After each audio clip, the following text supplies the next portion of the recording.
Supaya apa? Supaya saudara-saudara bisa pakai fasilitas kita, nyampaikan ke publik. Ya. Maksudnya kayak begini, bahwa itu tidak benar. Ya. Jadi kita bukan mau ngadilin mitra kita di sini, bukan. Saya udah berapa kali katakan waktu itu ya, ini mungkin yang baru-baru ini, yang senior-senior dulu saya bilang, waktu itu kan tanya, apa Pak, kenapa kami diundang? Ya saudara datang sini jelaskan, supaya tidak lagi ada perdebatan di luar. Ya. Jadi kita ini mau nolong saudara-saudara sebenarnya. Nah, mumpung di sini, jangan dibuat jelimet lagi Pak. Ya. Bapak nggak usah jelasin Bapak sekolah di mana, dulu 12 segala macam gitu, itu tambah pusing rakyat. Ya. Yang Bapak bilang harus bilang bahwa kemarin itu tidak benar. Ya. Ya. Ya. Bahwa Pancasila itu dengan agama itu seiring, Ya. sejalan. Itu yang harus dijelaskan, dan itu memang tugasnya BPIP Pak. Ya. Membumikan dan mengaruskan Pancasila, bukan merumitkan Pancasila di tengah masyarakat. Nah, jadi kalau tadi kembali, jadi nggak usah melebar kemana-mana. Konteks kita sekarang, tadi bapak-bapak ini tadi nanya, itu soal kemarin yang pasti beraka itu kayak apa? Ya. Ya. Nah, tinggal Bapak jelaskan bahwa itu tidak benar, Ya. atau benar tapi hilaf misalnya, atau benar tidak benar tapi implementasinya salah. Udah cukup, selesai. Nah, baru nanti kita masuk ke soal anggaran. Jadi sebelum Bapak-bapak tanya, Izin Pak Ketua, masih izin Pak Ketua, sedikit Ya. soal BPIP juga Pak Ketua. Bapak Ibu yang kami hormati, meluruskan apa yang sudah kita perbincangkan saat ini, saya ingin juga menambahkan sedikit berkenaan dengan BPIP dan tampilan Prof ini. Kita sudah tahu, sudah baca background di YouTube di mana-mana itu ada background Bapak dengan pendidikan dan mantan ini segala macamnya. Oleh karena itu saya menjadi heran melihat background Bapak yang demikian, tapi ketika Prof menyampaikan program kerja pertama kali 4 tahun yang lalu tentang bagaimana menanamkan gagasan ide Pancasila ini di tengah-tengah 139 juta generasi muda Indonesia, saya ingat Prof menyampaikan itu dengan program-program yang agak sedikit keluar dari konteks kepancasilaan kita. Ini yang saya sampai dengan hari ini tidak habis pikir. Apakah Prof dikendalikan oleh pihak lain di belakangnya, atau ini memang gagasan Prof?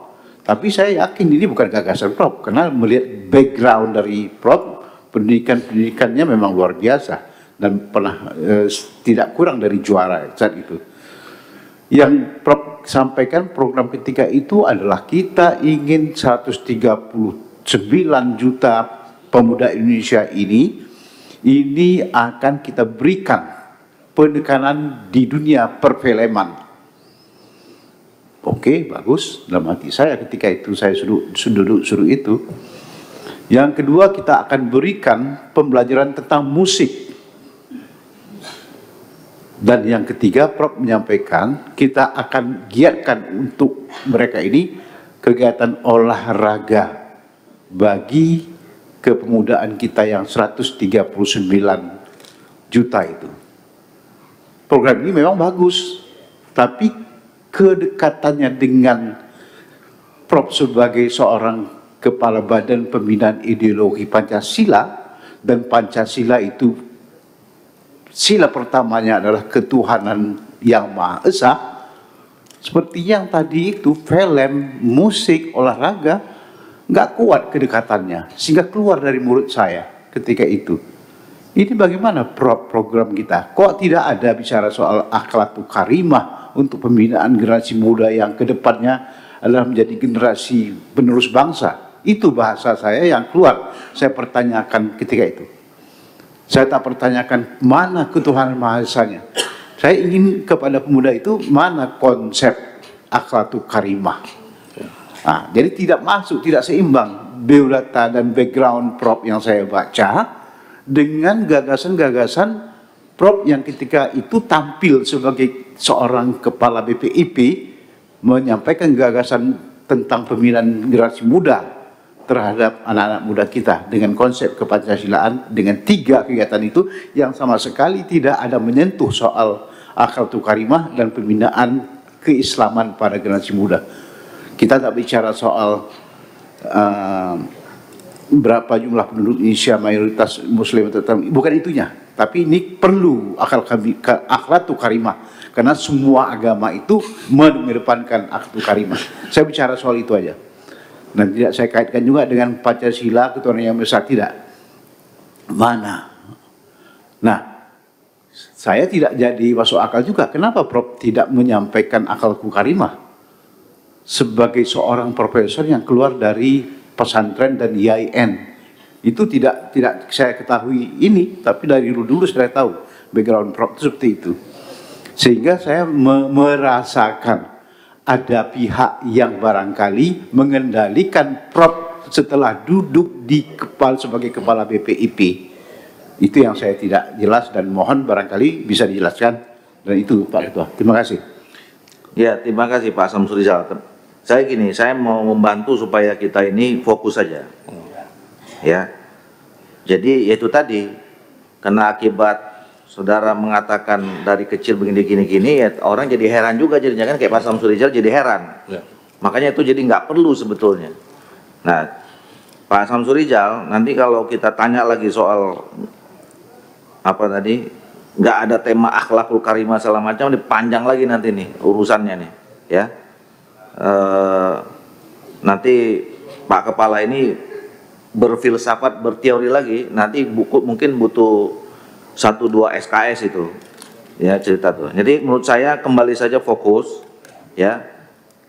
Pertanyaan tadi kan simpel, kenapa Bapak waktu itu nggak datang?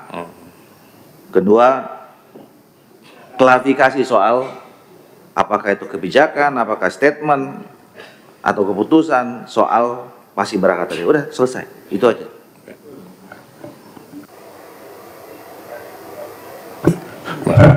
Terima kasih sekali Pak Ketua, juga Pak Rizal, juga Pak Tadisa.